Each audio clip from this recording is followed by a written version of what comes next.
తతో యుద్ధ పరిశ్రాంతం సమరే చింతయా స్థితం రావణం చాగ్రతో దృష్ట్వా యుద్ధాయ సముపస్థితం దైవతైశ్చ సమాగమ్య ద్రష్టుమభ్యాగతోరణం ఉపాగమ్యాబ్రవీద్రామ అగస్త్యో భగవాన్ ఋషి. అగస్త్య మహర్షి వచ్చారు. ఎందుకు వచ్చారు అంటే రామరావణ యుద్ధం జరుగుతుండగా యుద్ధాన్ని చూడాలని ఎందరో దేవతలు వచ్చారు, ఎందరో గంధర్వులు వచ్చారు. అసలు ఎందరో గంధర్వులు రావడం ఏమిటి, అసలు ఎవరు ఏ లోకంలోనూ లేరు. ఇంకా అందరూ వచ్చి ఆకాశం నిండా నిండిపోయి నిలబడిపోయారు. మీకు చిత్రం ఏమిటో తెలుసా అండి? 7 రాత్రులు 7 పగళ్ళు జరిగింది. కటిక చీకట్లో ఎవరు కనపడేవారు కాదు. తళుక్ తళుక్ తళుక్ తళుక్ అని బాణాలు మెరుపులు కనపడుతుండేవి అంతే. రామరావణ యుద్ధం జరగబోతోంది కాబట్టే ఒకసారి ప్రత్యక్ష రామాయణం చెయ్యాలని ఇవాళ ఒకసారి చీకటొచ్చి వెలుతురొచ్చి చీకటొచ్చి వెలుతురొచ్చి నడిచింది. అందుకని మహానుభావుడు రామచంద్రమూర్తి ఓసారి లైవ్ టెలికాస్ట్ ఇవ్వాలనుకున్నారు. లేకపోతే రామరావణ యుద్ధం రోజునే ఎలా జరగడం ఏమిటి, ఇన్నాళ్ళు జరగకూడదా? ఇవాళే రామరావణ యుద్ధం రావాలి. అందుకని అంత ప్రచండమైనటువంటి యుద్ధం జరగాలి. అందుకని ఆ ఆదిత్య హృదయాన్ని ఉపదేశం చేస్తున్నారు. వచ్చినవాడు సామాన్యుడు కాడు. అగస్త్య మహర్షి అంటే మహానుభావుడు. మీకు అయోధ్యకాండ అరణ్యకాండ మొదలైనవి చెప్పేటప్పుడు మీకు నేను విజ్ఞాపన చేసి ఉన్నాను. ఆయన ఎంతటి శక్తి కలిగినటువంటి వాడో, అగస్త్యుడంతే ఎటువంటి ప్రచండ పరాక్రమం ఉన్నవాడో. అరణ్యకాండలో అసలు అవతార ప్రయోజనం నెరవేరడానికి సీతారాములు ఎక్కడుండాలో ఎవ్వరూ చెప్పరు, చెప్పే వరకు వెడతాడు. ఆఖరణ ఒక ఆయన చెప్తాడు, మీరు ఆ కోణంలో వినండి వినండి అని నేను చెప్పుకుంటూ వచ్చాను. అరణ్యకాండలో ఎవరు చెప్పారు? పంచవటిలో ఉండమని అగస్త్య మహర్షి చెప్పారు. ఇప్పుడు ఎవరు వచ్చారు? ఆయనే వచ్చారు. ఆయన ఏమి ఇచ్చారు ఆ రోజున? ఇంద్రుడు నాకు ఇచ్చాడయా నీకిమ్మని రామా, ఇదిగో బ్రహ్మాస్త్రం నీకోసమే సిద్ధం చేసి ఉంచాను, దీన్ని స్వీకరించవలసింది అని ఆ రోజున బ్రహ్మాస్త్రం ఇచ్చారు రామచంద్రమూర్తికి. రామాయణం వెనకాతల ఉండి అవతార ప్రయోజనం నెరవేరడానికి అన్ని విధాలా భూమికని సిద్ధం చేసిన వారు అగస్త్య మహర్షి. సుందరకాండలో ఉన్న మొట్టమొదటి శ్లోకంలోని బీజాక్షరానికి అధిపతి అగస్త్య మహర్షి, ఉపాసనలో కూడా. అందుకని రామాయణంలో ఉన్న గొప్పతనం ఏమిటంటే విశ్వామిత్రుడి తర్వాత అత్రి మహర్షి దర్శనం, శరభంగ దర్శనం, వీటితో పాటుగా కనపడకుండా అంతర్లీనంగా రామాయణంలో విశేషమైన ప్రాముఖ్యతని చూపించి శాసించిన వారు అగస్త్య మహర్షి. ఆయన ఎప్పుడెప్పుడు కీలక ఘట్టమో అప్పుడప్పుడు తళుక్కుని మెరుస్తుంటారు. అసలు ఆ ఆశ్రమమే ఎలా ఉంటుందో మీరు విన్నారు కదా అరణ్యకాండ విన్నప్పుడు. అందుచేత ఆయన వచ్చారు. వచ్చి ఎప్పుడైతే రావణుడు దూరంగా వెళ్ళిపోయాడో రామచంద్రమూర్తి విశ్రాంతి తీసుకుంటున్నారో గబగబా పైనుంచి కిందకి దిగారు. కిందకి దిగి ఆదిత్య హృదయంలో ఒక రహస్యం ఉంది. మీకు ఈ దేశంలో 2 యుద్ధ భూమిలో పుట్టాయి. ఈ 2 సమయంతో సంబంధం లేదు. రామాయణం త్రేతాయుగంలో జరిగింది కదండి, భారతం ద్వాపర యుగంలో జరిగింది కదండి. అందుకని భగవద్గీత ఇప్పటికీ పనికొస్తుందా అండి, రామాయణం పనికొస్తుందా అండి? అది అసందర్భమైన ప్రశ్న. ఎందుకని అంటే ఎంతకాలం పర్వతాలు ఉంటాయో, ఎంతకాలం నదులుంటాయో అంతకాలము రామాయణం ధర్మం ఉంటాయి. అయితే అక్కడ కురుక్షేత్ర యుద్ధంలో ఒక మహోత్కృష్టమైన అమృత భాండం పుట్టింది, అదే భగవద్గీత. అది అర్జున విషాద యోగం వల్ల పుట్టింది. అర్జునుడు మోహాన్ని పొంది శత్రువులను చూసి ధార్మిక బుద్ధిని పొందాడు. వీళ్ళని చంపచ్చా, అయ్యయ్యో వీళ్ళని చంపితే సమాజం ఇలా అయిపోతుంది, మా తండ్రులున్నారు, మా తాతలున్నారు, వాళ్ళున్నారు, వీళ్ళున్నారు, నేను చంపడం ఏమిటి, కృష్ణ రథాన్ని వెనక్కి తీసుకెళ్ళిపో, నేను చంపలేను, నేను ఈ నిత్తుటి కూడు తినను, నేను ఈ రాజ్యం చెయ్యను అంటూ ఉంటే ఆనాడు మహానుభావుడు కృష్ణ పరమాత్మ భగవద్గీత చెప్పారు. ఆ భగవద్గీత ఆనాటి నుంచి ఈనాటికి ఏనాటికి మనందరికీ శిరోధార్యమే. అలాగే రామాయణంలో యుద్ధభూమిలో ఆదిత్య హృదయం పుట్టింది. ఎలా అయితే అర్జునుడు విషాదాన్ని పొందాడో అలాగే ఇక్కడ రామచంద్రమూర్తి కూడా బడలిక చెందారు. రావణ సంహారం ఎలా చెయ్యాలి అని ఆలోచన చేస్తున్నారు. అక్కడ కృష్ణ భగవానుడు ఉపదేశం చేశాడు, ఇక్కడ అగస్త్య మహర్షి ఉపదేశం చేస్తున్నారు. గమ్మత్ ఏమిటంటే రాముడికి అనేకమైన అస్త్రములను ఉపదేశం చేసిన వాళ్ళు ఉన్నారు. బ్రహ్మాస్త్రము, యామ్యాస్త్రము, ఐంద్రాస్త్రము, వారుణాస్త్రము, తర్వాత పాశుపతాస్త్రము ఇవన్నీ ఉపదేశం చేశారు. ఇవాల్టి రోజున మనం ధనుర్వేదంలో ఉన్న అస్త్రాలని ఉపదేశం పొందడానికి వీలు కుదరదు. కానీ మీకు రామాయణంలో ఎక్కడా ఏ దేవతని ఉద్దేశించి కూడా 24,000 శ్లోకాలలో ప్రత్యక్షంగా ఒక దేవతా స్తోత్రములనేటివి కనపడవు. ఒక్క ఆదిత్య హృదయ స్తోత్రాన్ని ఒక్కదానే మహర్షి కటాక్షించారు. అది కూడా ఎంతసేపు ఎలా కటాక్షించారో తెలుసా అండి? ఆదిత్య హృదయానికి ఒక రహస్యం ఉంది. మీరు బ్రహ్మాస్త్రం పొందలేరు, ఐంద్రాస్త్రాన్ని పొందలేరు, యామ్యాస్త్రాన్ని పొందలేరు, వాయవ్యాస్త్రాన్ని పొందలేరు. అందుకే అక్షర రూపమైన అస్త్రాన్ని ఎంతకాలమునకు మీరు పొందేటట్టుగా మహర్షి జాతికి చేసిన కృప ఆదిత్య హృదయం. ఆదిత్య హృదయం మీ అమ్ముల పొదిలో ఉంటే రాముడి దగ్గర ఎన్ని అస్త్రాలు ఉన్నాయో అన్ని అస్త్రాలు మీరు చేతిలో పట్టేసుకున్నట్టే. అంత శక్తివంతం ఆదిత్య హృదయం. అందుకే మహర్షి దాన్ని ఉపదేశం చేస్తూ 31 శ్లోకాలు మాత్రమే చెప్పారు. 31 శ్లోకాల్లో అవి ప్రారంభం చెయ్యడం కూడా తతో యుద్ధ పరిశ్రాంతం అంటూ మొదలవుతుంది. తత్తుతో మొదలైన కాండ సుందరకాండ. తతో రావణ నీతాయా సీతాయా శత్రుకర్షణ అని మొదలైంది. తత్తుతో మొదలై తత్తుతో పూర్తయింది సుందరకాండ. మళ్ళీ తత్తుతో ప్రారంభమైనటువంటి మహోత్కృష్టమైన స్తోత్రం ఆదిత్య హృదయం. అందుకే తతో యుద్ధ పరిశ్రాంతం అంటూ మొదలుపెట్టారు. గమ్మత్తు ఏమిటంటే ఈ 31 శ్లోకాల్లోనూ మొట్టమొదటి శ్లోకాన్ని మీకు అగస్త్య మహర్షి వచ్చి చూసి కిందకి దిగారు అనేటటువంటి పరిచయ శ్లోకంగా పక్కన పెడితే 30 శ్లోకాలు మిగులుతాయి. 30 శ్లోకాల్లో మొట్టమొదటి 8 శ్లోకాలు మీకు అంగన్యాస కరన్యాసాలకి, తదనంతరం ఆ 8 శ్లోకాలు ఆ స్వరూప విశేషణానికి సరిపోతే చివరి 8 శ్లోకాలు అనంతరమైన ఫలసిద్ధిని చెప్తే ఇంకా మిగిలిపోయేటటువంటివి అటు 8 ఇటు 8 16 శ్లోకాలు వెళ్ళిపోతే మొట్టమొదట మీకు పరిచయం చేసినటువంటి శ్లోకం ఒకటి వెళ్ళిపోతే ఎన్ని వెళ్ళిపోయేప్పటికి 9 9 18 శ్లోకాలు వెళ్ళిపోతే ఇంకా 12 శ్లోకాలు మిగుతాయి. 8 కాదు 9 9 అటు 9 ఇటు 9 తీస్తే 18 పోతే 12 శ్లోకాలు ఉంటాయి. 18 12 30. మొట్టమొదటిది అగస్త్య మహర్షి కిందకి దిగినటువంటి శ్లోకం 31 శ్లోకాలు. మీకు గమ్మత్తు ఏమిటో తెలుసా అండి? ఆదిత్య హృదయాన్ని మీరు ఎప్పుడు చదవాలి అంటే అగస్త్య మహర్షి చెప్పేశారు. కాంతారేషు భయేషు చ. మీరు మహారణ్యంలో ఉండండి, మీరు విపరీతమైనటువంటి భయాన్ని పొంది ఉండండి, ఏదైనా ప్రమాదం వచ్చేస్తూ ఉండనివ్వండి. మీకు మిగిలినటువంటి దేవతల్ని ఉపాసన చెయ్యాలంటే మీరు మనస్సు లోపల దర్శనం చెయ్యాలి. మీ మనస్సు ఖేదాన్ని పొందేసింది అనుకోండి ఎప్పుడైనా, అప్పుడు మీరు ఏ మంత్రాన్ని ఉపాసన చేస్తున్నారో ఆ స్వరూపాన్ని నిలబెట్టడం కష్టం. ప్రార్థనా శ్లోకం చేసినా నిలబడదు. పైగా బీజాక్షరాలతో కూడుకున్నటువంటి మంత్రములు చెయ్యాలంటే, అటువంటి ఉపాసన చెయ్యాలంటే దానికి ఒక ప్రత్యేకమైన పద్ధతి ఉంటుంది. ఎప్పుడు పడితే అప్పుడు మంత్రం చేయడానికి వీల్లేదు. అది స్నానం చెయ్యాలి, దానికి కొన్ని నియమాలు ఉంటాయి. ఆ నియమాలు పాటించి మంత్రం చెయ్యాలి. ఆదిత్య హృదయానికి మీకు ఆ బాధ లేదు. మీరు నడుస్తూ కూర్చుని నిలబడి అరణ్యంలో ఉండండి, ఎక్కడ మీకు భయం వేయనివ్వండి. ఒక్కసారి మీకు అదృష్టం ఏమిటంటే సూర్యుడు ఎప్పుడూ ఆకాశంలో ఉంటాడు. నేను సూర్యుణ్ణి చూడలేదన్న వెర్రివాడు ప్రపంచంలో ఉండడు. కళ్ళు మూస్తే సూర్యదర్శనం అయిపోతుంది మీకు.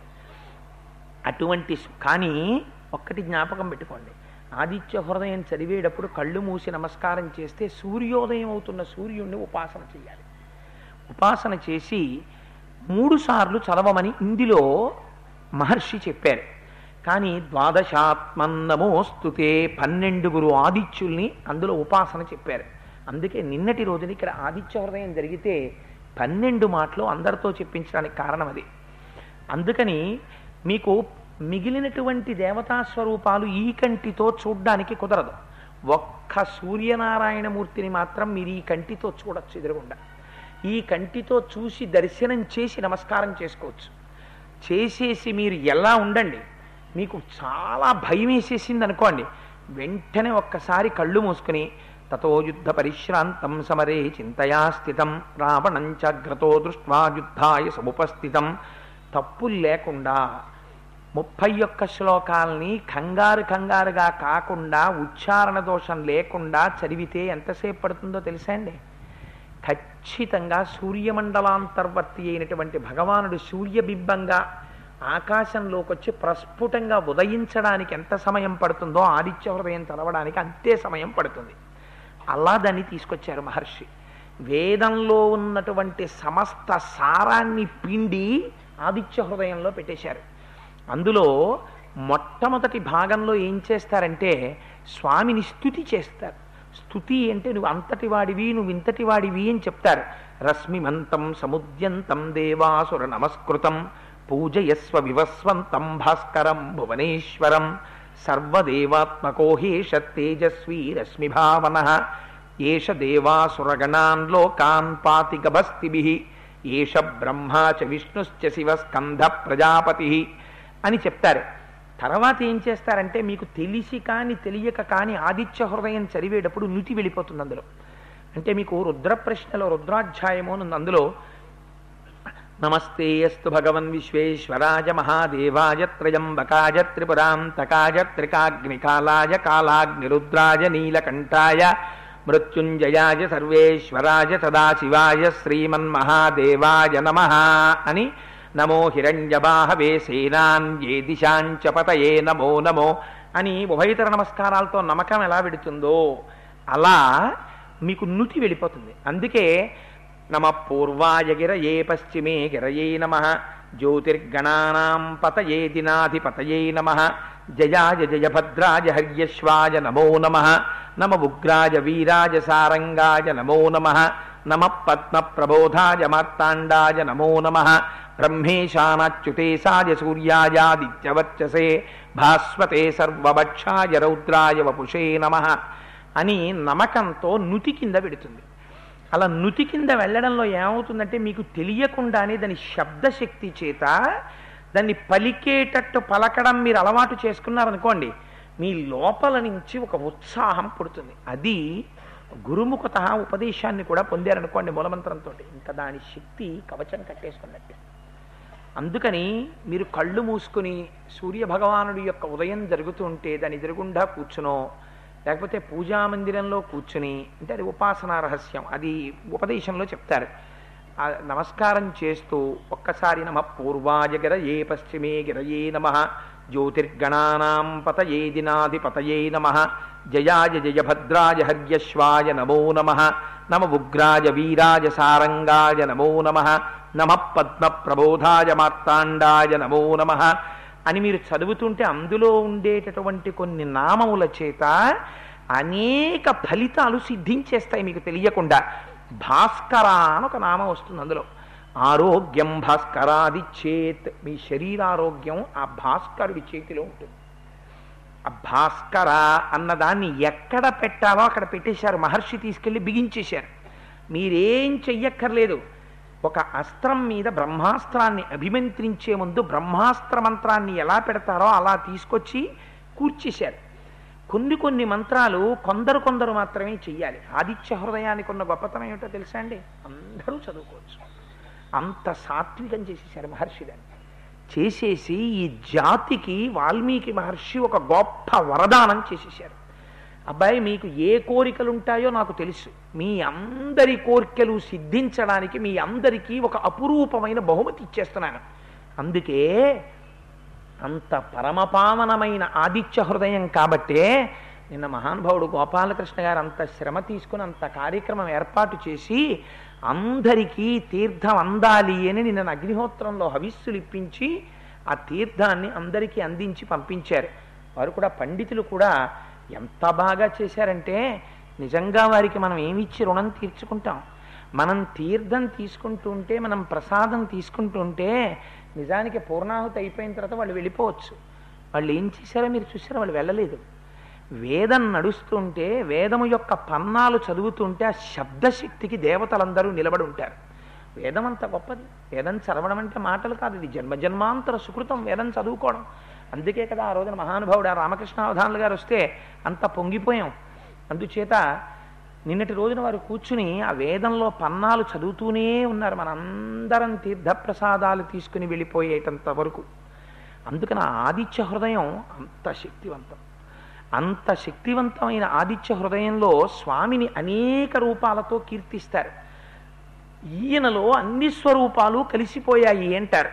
అందుకే రశ్మిమంతం సముద్యంతం దేవాసుర నమస్కృతం పూజయస్వ వివస్వంతం భాస్కరం భువనేశ్వరం. ఆయన కిరణములు చొచ్చుకుని వెళ్ళనటువంటి ప్రదేశం ఉండదు. భాస్వరం, ప్రకాశింపచేస్తాడు, చీకటిని పోగొడతాడు, అందరినీ మేల్కొలుపుతాడు. తూర్పు దిక్కున బయలుదేరుతాడు. తూర్పు దిక్కు పర్వతాన్ని గుర్తుగా కలిగినటువంటి వాడు పశ్చిమ పర్వతాన్ని గుర్తుగా కలిగి ఉంటాడు. ఆకాశమండలంలో తిరుగుతూ ఉంటాడు. ఋగ్యజుస్సామపారగ. అరుగ్వేదం అంటే వాక్కు, యజుర్వేదం అంటే కర్మ, సామవేదం అంటే హృదయంలో ఉండేటటువంటి సామ్యబుద్ధి, సౌమ్యమైన బుద్ధి. ఈ మూడు వేదస్వరూపాలుగా లోపల ఉండేటటువంటి హృదయాన్ని ప్రశాంతంగా ఉంచుతాడు. తెల్లవారుజామున అందరూ నిద్రపోతున్నటువంటి సమయంలో నీటిలో నిలబడి తమ యొక్క కలువరేకులు ఇలా ముడుచుకున్నటువంటి కమలములకు తన లేత కిరణములతో చక్కలిగింతలు పెట్టి ఆ కమలములు విచ్చుకునేటట్టుగా చేస్తాడు. ఆ మహానుభావుడే ఘనవృష్టిరపాం మిత్రో వింధ్యవీధి ప్లవంగమహ. అటు నుంచి ఇటు దాటుతూ సముద్రంలో ఉండేటటువంటి ఉప్పు నీటిని తన కిరణముల చేత తాగుతాడు. తాను ఎలా పుచ్చుకుంటాడో తిరిగి తాను అలా ఇచ్చేస్తాడు. తప్ప తన దాచుకోవడం చేత కానివాడు పరబ్రహ్మస్వరూపుడు. ఉప్పు నీటిని తాను పుచ్చుకొని తీయటి నీటిగా మార్చి మేఘం చేస్తాడు. అయ్యయ్యో, పిల్లలందరూ దాహంతో ఉన్నారని మేఘాన్ని పంపించి ఘనవృష్టిరపాం మిత్రో, నీటికి స్నేహితుడై ఉంటాడు. ఆదిత్య హృదయం చదివితే, లోకంలో ఉన్న వాళ్ళందరూ ఆదిత్య హృదయాన్ని చదివితే వానలు పడకపోవడం అన్నది ఉండదు. అపాం మిత్రో, ఆయన నీటికి మిత్రుడు. అందుకే నీటిని వర్షింపచేస్తాడు. మళ్ళీ అపాం మిత్రో వింధ్యవీధి ప్లవంగమహ. ఆ వింధ్యవీధి ఆకాశ వీధిలో తిరుగుతూ ఉంటాడు. బ్రహ్మేశానాచ్యుతేశాయ సూర్యాయ ఆదిత్యవర్చసే. అన్నీ ఆయనయ్యి ఉంటాడు. ఎందుచేత ఆయన సృష్టిస్తాడు. ఆయన లేకపోతే సృష్టి లేదు. మీకు అందుకే చిన్నప్పుడు సైన్స్లో ఒక ఎక్స్పెరిమెంట్ చెప్తారు. మీరు మట్టిలో ఒక మొక్కని పెట్టి చీకట్లో ఇంట్లో పెట్టారనుకోండి, అది కొంతకాలానికి ఆకులలో కిరణజన్య సంయోగ క్రియ లేక పత్రహరితం ఏర్పడక చెట్టు చచ్చిపోతుంది. అదే చెట్టుని తెచ్చి మీరు సూర్యరశ్మిలో పెట్టారనుకోండి, సూర్యకిరణముల చేత వంట చేసుకుని ఆ ఆకుపచ్చతనాన్ని తన ఆకుల్లో పెట్టుకుని తిని చెట్టు పైకొస్తుంది. లోకమంతా పరిడవిల్లుతోందంటే కారణం సూర్యభగవానుడే, ప్రత్యక్షమైనటువంటి దైవం. ఆయన కోరేది మాత్రం ఒక్కటే, కృతఘ్నఘ్నాయ దేవాయ జ్యోతిషాం పతయే నమః. ఎవడు కృతఘ్నుడు అంటే, నువ్వు అడిగినా అడగకపోయినా నీకు జీవితాన్ని ఇస్తున్న పరమాత్మ ఉదయిస్తున్నటువంటి సమయంలో నిద్రపోతున్నవాడు కృతఘ్నుడు. వాడు లేచి సూర్యోదయం జరుగుతున్నప్పుడు నమస్కారం చేసి ఉపాసన చెయ్యాలి.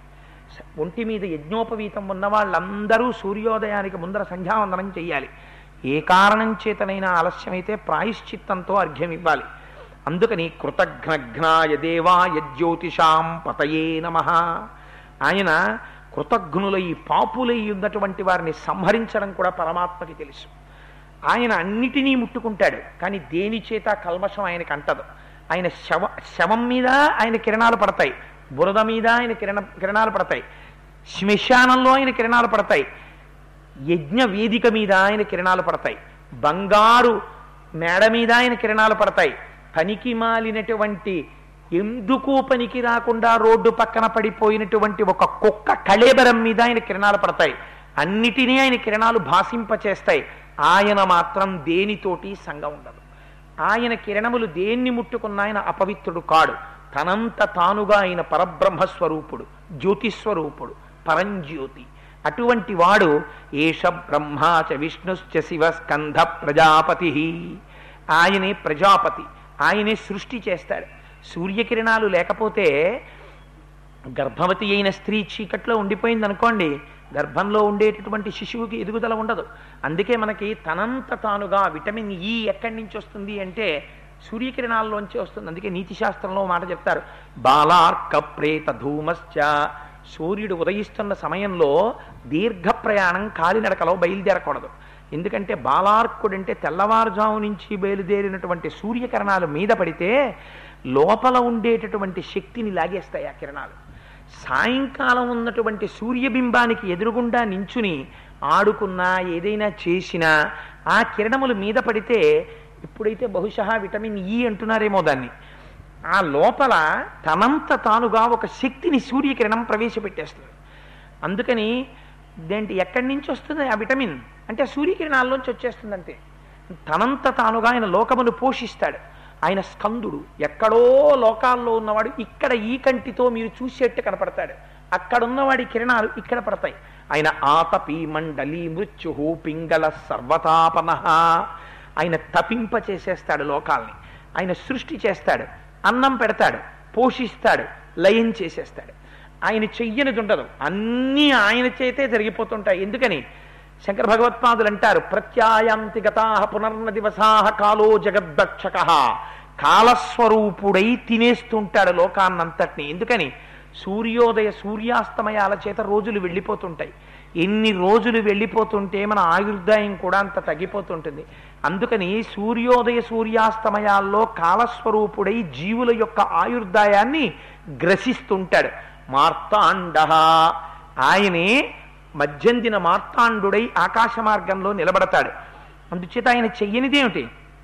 ఏష బ్రహ్మా చ విష్ణుశ్చ శివస్కంధ ప్రజాపతి హిరణ్యరేతా దుర్ధర్షో గిరిశో గిరీశో నగ. శివాష్టోత్రంలో గడిపాను నేను. తతో రావణ నీతాయా సీతాయా శత్రుకర్షణ తతో యుద్ధ పరిశ్రాంతం సమరే చింతయా స్థితం రావణంచాగ్రతో దృష్ట్వా యుద్ధాయ సముపస్థితం దైవతైశ్చ సమాగం యద్ద్రష్టుమభ్యాగతోరణం. ఒక్కొక్కటి చూస్తుంటే మనస్సు ఒక్కొక్క చోటుకి వెళ్ళిపోతుంది. ఆ సూర్యబింబం గురించి చెప్తున్నప్పుడు ఆ సూర్యబింబం గురించి చెప్తూ అర్కహ అన్న మాటకి శంకర భగవత్పాదులు చేసిన వ్యాఖ్యానం జ్ఞాపకానికి వచ్చి అందులోంచి హిరణ్యరేత అన్న మాట శంకరాచార్యులు వారు ఎలా చెప్పారు అన్నది గుర్తొస్తే మనస్సు గబుకుని హిరణ్యరేత దుర్ధర్షో గిరిశో గిరీశో నగ భుజంగ భూషణో భర్గో గిరిధన్వా గిరిప్రియ కృత్తివాసా పురారాతిర్భగవాన్ ప్రమదాదిప. శివాష్టోత్తరంలో వెళ్ళిపోతుంది. అందుకని ఒక దాంట్లోంచి ఓ దాంట్లోకి అది ఒక్కొక్కటి జ్ఞాపకానికి వస్తుంటే ఒక్కొక్క దాంట్లోకి వెళ్ళిపోతుంటుంది. అందుచేత మహానుభావుడు చిత్రం ఏమిటంటే శంభు అన్నారు ఆయన. శంభు అంటే శం అంటే సుఖమునకు కారణమై ఉంటాడు. శరీరంలో ఆరోగ్యం బాగుంటే కదా ఏ సుఖమైనా అనుభవించడం. అందుకని ఖగపూషా గభస్తిమాన్, ఆయనే ఖగ ఆకాశమునందు తిరుగుతూ సుఖమునకు కారణమవుతాడు. మనం ఒక సుఖాన్ని అనుభవించాలి అంటే ఆ సుఖాన్ని పొందాలి అంటే సూర్యనారాయణమూర్తి యొక్క అనుగ్రహం ఉండాలి. అందుచేత ఇన్ని రకాలుగా ఆయనే సృష్టికర్త, ఆయనే స్థితికర్త, ఆయనే లయకర్త, ఆయనే ప్రళయకర్త, ఆయనే స్కందుడు, ఆయనే హిరణ్యగర్భుడు, ఆయనే ప్రజాపతి, ఆయనే పితృదేవతలు, ఆయనే బ్రహ్మాండం, ఆయనే ఈ విశ్వమంతా ఆయన తప్ప వేరొకటి లేదు, ఉన్నది ఆయన ఒక్కటే. అందుకని అటువంటి సూర్యుడికి నేను నమస్కరించుచున్నాను అనగానే ఏం జరుగుతుంది అన్నారు. అంటే అగస్త్య మహర్షి అన్నారు, ఏతత్ త్రిగుణితిం జప్త్వా యుద్ధేషు విజీష్యసి అస్మిన్ క్షణే మహాబాహో రావణం త్వం వధిష్యసి. ఇక్కడ గమ్మత్తు ఏంటంటే ఆదిత్య హృదయంలో ఒక గమ్మత్తు. పిలిచినప్పుడు మహాబాహో అని పిలుస్తారు, పూర్తి చేసినప్పుడు మహాబాహో అని పూర్తి చేస్తారు. ఎందుకు అలా పూర్తి చేయడం అంటే అందులో తతో యుద్ధ పరిశ్రాంతం సమరే చింతయా స్థితం రావణంచాగ్రతో దృష్ట్వా యుద్ధాయ సముపస్థితం దైవతైశ్చ సమాగం యద్ద్రష్టుమభ్యాగతోరణం ఉపాగమ్యాబ్రవీద్రామ అగస్త్యో భగవాన్ ఋషి రామ రామ మహాబాహో. పిలిచారు కదా, రామా రామా మహాబాహో అని పిలిచారు.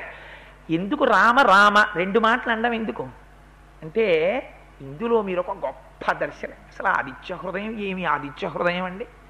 దాన్ని గురువుల దగ్గర ఉపదేశం పొంది అందులో రహస్యం ఏమిటో తెలుసుకుని ఆదిత్య హృదయం చేస్తే అది కవచం కట్టేసుకున్నట్టే. ఇంకా అందుకే అందులో అంటారు రామ రామ మహాబాహో. రెండు మాటలు రామా రామా అండం ఎందుకు అంటే తండ్రికి కొడుకు మీద చాలా ప్రీతి ఉంటుంది, వాత్సల్యం కొడుకంటే.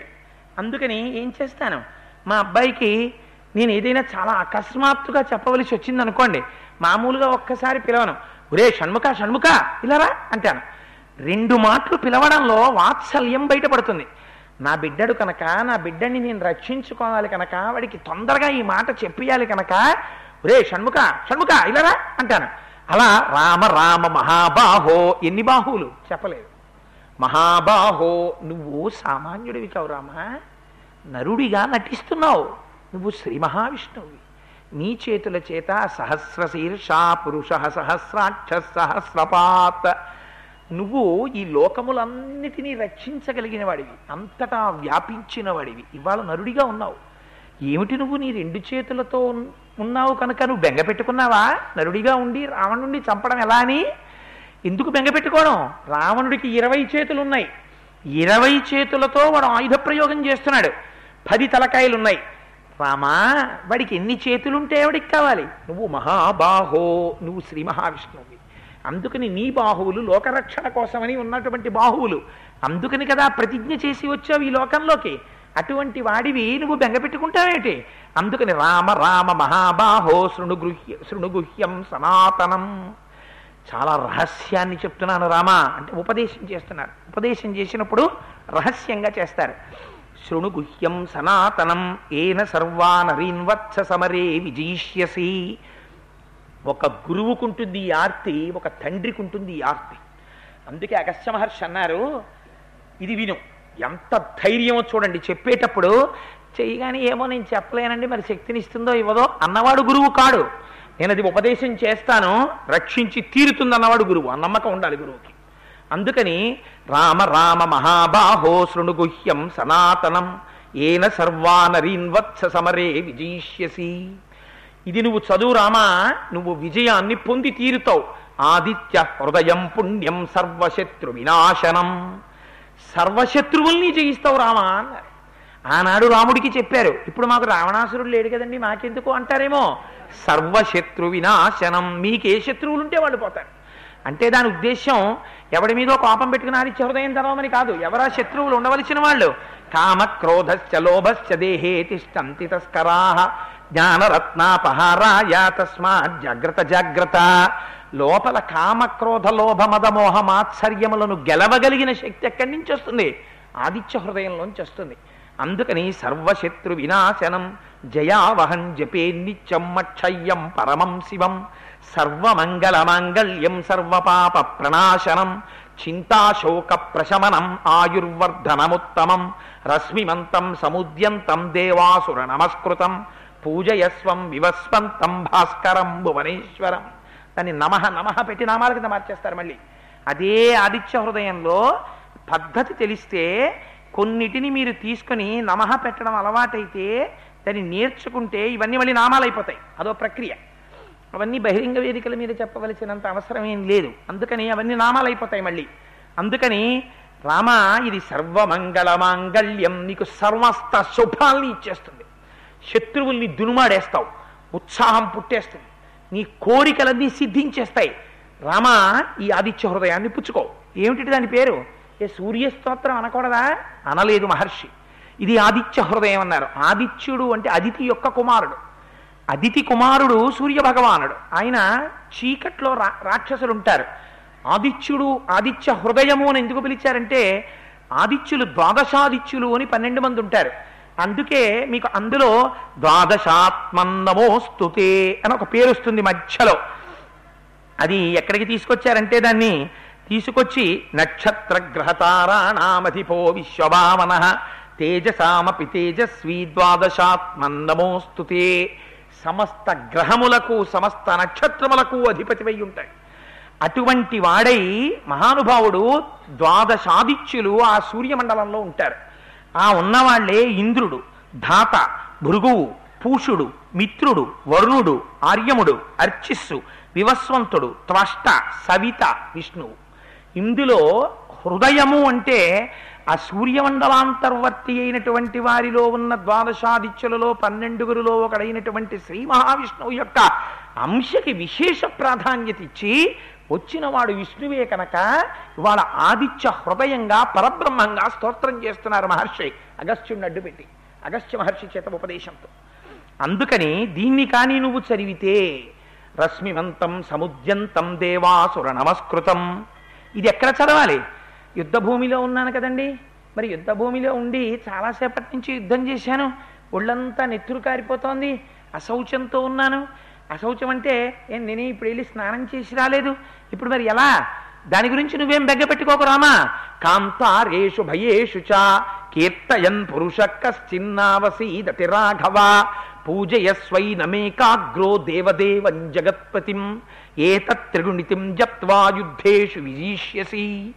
రామా, నువ్వు అరణ్యంలో ఉండు, యుద్ధభూమిలో ఉండు, ఇంట్లో ఉండు, బయట ఉండు, ఎక్కడుండు, నీకు ప్రమాదం వచ్చినా భయం వచ్చినా ఆదిత్య హృదయాన్ని చదువు, చాలు నిన్ను రక్షించేస్తుంది.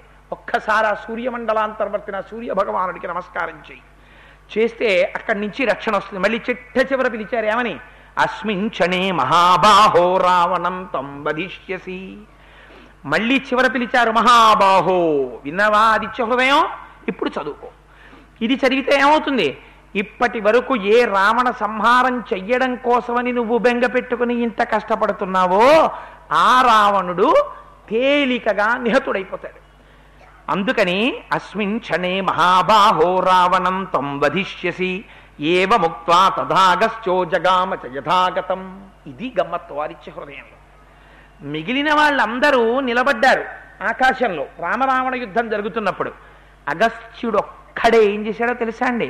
యుద్ధం జరుగుతుండగా వచ్చి చూశాడు, రాముడు నీరసపడుతున్నాడని కిందకి దిగాడు. ఆదిత్య హృదయం చెప్పాడు, రావణుడు నిహతుడైపోతాడయా, ఆదిత్య హృదయం చదువు అన్నాడు. శిష్యుడు 3 మాటలు చదువుకున్నాడు. తాను ఎలా వచ్చాడో అలా వెళ్ళిపోయాడు అంతే. మరి నిలబడి చూడక్కర్లేదా రావణ సంహారం అయిందో లేదో? చూడక్కర్లేదు. తనకు ఆ నమ్మకం ఉంది. గురువుకి ముందు ఆ విశ్వాసం ఉండాలి. గురువు అంటే గురిని చూపించేవాడు. గురువుకే విశ్వాసం లేకపోతే ఇంకా శిష్యుడికేం చెప్తాడు? సంశయాత్మ వినశ్యతి. తనకు ఆ స్తోత్రమునందు నమ్మకం లేకపోతే ఉపదేశం చెయ్యడానికి గురువు అనర్హుడు. అందుచేత మహానుభావుడు వేదిక మీద చెప్పచ్చో చెప్పకూడదో నాకు తెలియదు, కానీ రికార్డింగ్లో కూడా వెళ్తాను. కాసేపు ఆపకూడదంటే ఒక 5 నిమిషాలు మళ్ళీ చేద్దరు, కానీ రికార్డింగ్లోకి ఎందుకు? ఈ గురువుకు ఆ నమ్మకం ఉండాలి. ఆ నమ్మకం ఉన్న గురువులు ఇచ్చారు కాబట్టి నిలబెట్టింది. అందుకని అగస్త్య మహర్షి వచ్చి ఉపదేశం చేసి నిలబడలేదు, ఉపదేశం చేసి వెళ్ళిపోయారంతే. అస్మిన్ క్షణే మహాబాహో రావణం తం వధిష్యసి ఏవ ముక్త్వా తథాగశ్చో జగామ చ యథాగతం. ఎలా వచ్చారో అలా వెళ్ళిపోయారు. ఇంకా నేను చూడడం ఏమిటి? చచ్చిపోయినట్టే రావణాసురుడు. ఇంకా నేనే అనుమానం పడక్కర్లేదు, మా వాడికి చెప్పేశాను ఆదిత్య హృదయం. వెళ్ళిపోయారంతే గురువు గారు. ఇది నమ్మకం. అందుకని గురువుగారు నిలబడక్కర్లేదు, అక్కడ వెళ్ళిపోయారంతే. ఎంత విశ్వాసమో చూడండి. ఇవాళ రామాయణాంతర్గతంగా యుద్ధకాండ చెప్తే తప్ప మీకు ఏ కాండ చెప్పినా ఆదిత్య హృదయం రాదు. మళ్ళీ ఆదిత్య హృదయంగా చేసుకోవాలంతే, ఉపన్యాసం చెప్పుకోవాలి తప్ప రామాయణాంతర్గతంగా వచ్చేటటువంటి పరమోత్కృష్టమైన అమృత భాండం ఆదిత్య హృదయం. అది రావడం కాదు, మాఘపాదివారం నాటి సాయంకాలానికి వచ్చి ఉదయం అంతా క్రతువు జరిపించుకున్నాడు రామచంద్రమూర్తి. ఎక్కడైనా చేస్తే సాధారణంగా సూర్య నమస్కారాలు జరుగుతాయేమో, రామచంద్రమూర్తే వచ్చి అక్కడ కూర్చోవడం సాధారణంగా జరిగేటటువంటి క్రతువు కాదు. నిన్నను మీ అందరి భక్తికి స్వామి పరవశించిపోయాడు. ఆలయంలోంచి కదిలొచ్చి అక్కడ కుర్చీ వేసుకుని తను సీతమ్మ కూర్చుని పిల్లలందరినీ చూస్తూ కూర్చున్నాడు. ఇప్పటికీ మనకి తెలియకపోవచ్చు, కానీ నిన్న చేసినటువంటి మీ ఉపాసన, నిన్న మీరు చదివినటువంటి ఆదిత్య హృదయం ఖచ్చితంగా రక్షించి తీరుతుంది. నాకేమీ అపనమ్మకం లేదు ఆ విషయంలో, నాకు పూర్ణమైన విశ్వాసం ఉంది. అందుచేత అటువంటి ఆదిత్య హృదయాన్ని ఉపదేశం చేసి అగస్త్య మహర్షి వెళ్ళిపోయారు. వెళ్ళిపోయిన తర్వాత తమాపతంతం సహసా స్వనవంతం మహాధ్వజం రథం రాక్షసరాజస్య నరరాజో దదర్శః కృష్ణవాజి సమాయుక్తం యుక్తరౌద్రేణ వచ్చసా తటిత్ పతాకాగహనం దర్శితేంద్రాయుధాయుధం శరధారా విముంచంతం ధారసారమివాంబుదం. పెద్దల్ని నమ్ముకుని ధర్మపథంలో ఉన్నవాణ్ణి గురువులు పిలిచినా పిలవకపోయినా తమంత తాము వచ్చి ఎలా రక్షిస్తారో రామచంద్రమూర్తి జీవితంలో అగస్త్య మహర్షి తనంత తానొచ్చి చేసిన ఉపదేశమే గుర్తు. రావణాసురుడికి చేశారా ఉపదేశం ఎవరైనా? ఎవ్వరూ చెయ్యలేదు. జీవితంలో కావలసింది ఏమిటో తెలుసా అండి? మనం కౌగిలించుకున్న ఐశ్వర్యం, మనం కౌగిలించుకున్నటువంటి నేను చదివాననుకున్న చదువు, ఇదేది మిమ్మల్ని రక్షించదు. మిమ్మల్ని రక్షించగలిగినది ఏదైనా ఉంటే ఒక్కటే, భగవంతుణ్ణి నమ్మినటువంటి వారి హృదయంలో మీకు స్థానం దొరికితే వారు మనస్సులో చేసేటటువంటి ఆశీర్వచనం మిమ్మల్ని కాపాడుతుంది. మనకు అందుకే నేర్పారు. అగస్త్య మహర్షి హృదయంలో రామచంద్రమూర్తి స్థానం సంపాదించుకున్నారు. పిలిచినా పిలవకపోయినా శిష్యుడికి ఇబ్బంది వచ్చేటప్పటికి గురువు తనంత తాను వచ్చి ఉపదేశం చేసి వెళ్ళిపోయారు. ఇంకా గురువు ఏం చెయ్యాలి? రోజు నీ పక్కన కూర్చుని చెప్పాలా నీకు చదువు? అక్కర్లేదు. గురువు చేసిన ఈ మహోపకారం చాలు. ఆ గురువుని తలుచుకోకుండా నువ్వు ఏదైనా చెప్పినా, ఆ గురువుకి మంగళాశాసనం చేయకుండా పూర్తి చేసినా నువ్వు కృతజ్ఞుడవు. అందుకని గురువుకి నమస్కారం చేసే చెయ్యాలి. అందుకే జీవితం ఎక్కడిది అంటే గురువులు ఇచ్చినదే జీవితము అంటారు పెద్దలు. అందుకని చూడండి, ఇది రామచంద్రమూర్తి రామాయణం మనకి నేర్పారు.